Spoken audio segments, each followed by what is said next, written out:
You're watching CK Media's CK News with me, Charles Kane. And today we're going to be talking about Israel and the crazy stuff that's going on with their Israeli-Palestinian conflict.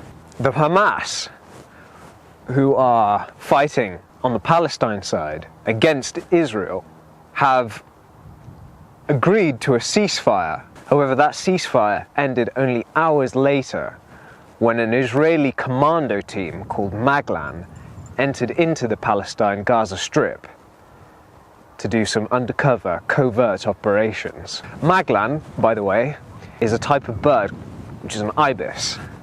Not native to Israel, but managed to adapt. And that idea of adaptation is what the Maglan team, I guess, supposed to stand for.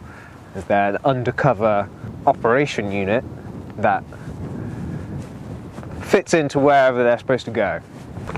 So what happened was, a bunch of the Israelis, undercover, were driving in a car and they arrived at one of the checkpoints in the Gaza Strip.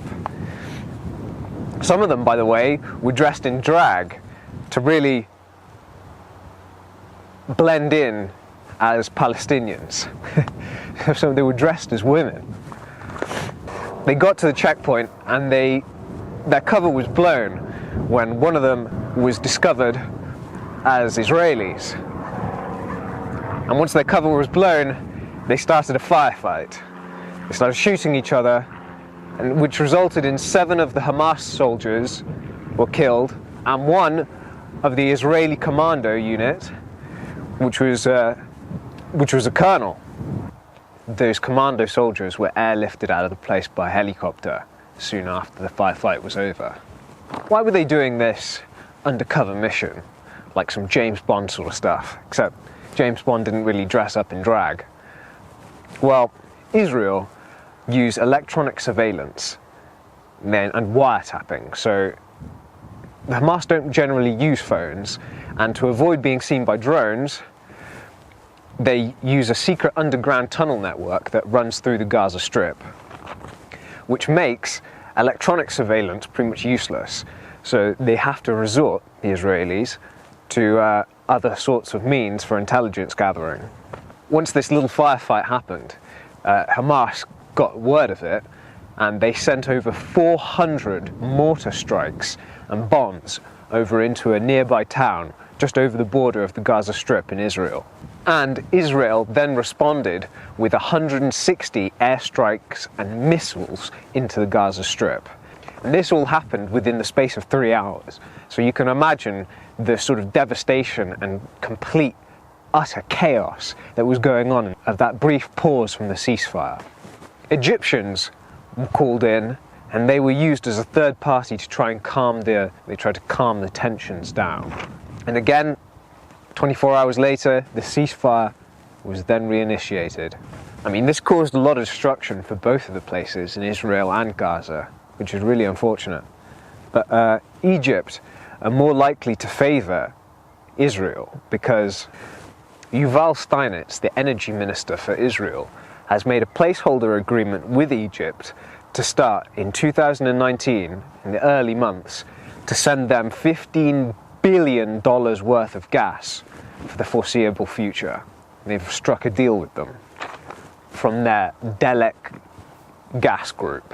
Under the terms of that ceasefire, which has now been reinitiated, Israel are to let Qatar, with briefcases full of $100 bill notes, right, to pay civil servants for their backlog of salaries that they've been missing since July, which is only 60% of their salary.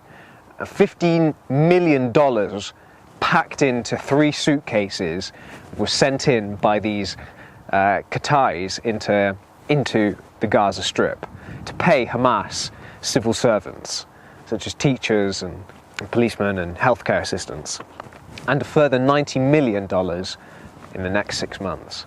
And a lot of the people in Israel are really upset about this, and a few of the ministers under Benjamin Netanyahu have in fact quit.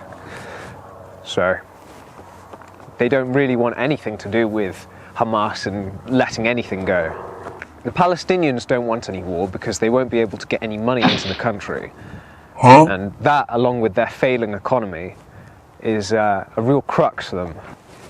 And Benjamin Netanyahu doesn't want a war again because obviously it would end up in some sort of peace agreement which might eventually lead to Israel having to give up some of the land of their prized possession of the West Bank back to the Palestinians, which is technically theirs. And if you can see a map of what Israel was and what it is now, you can see that they've conquered a whole load of land and basically stolen it from those Palestinians, which is absolutely terrible. And the US are completely backing them, and it's just dreadful, really. This ceasefire agreement is part of a bigger 3-year ceasefire to allow an easing of the blockade into Gaza from the Israelis and the Egyptians. Thank you for listening. I hope you like what I'm doing. If you do, press like down there, comment and subscribe for more news. And as always, I'll put the references I've got just here.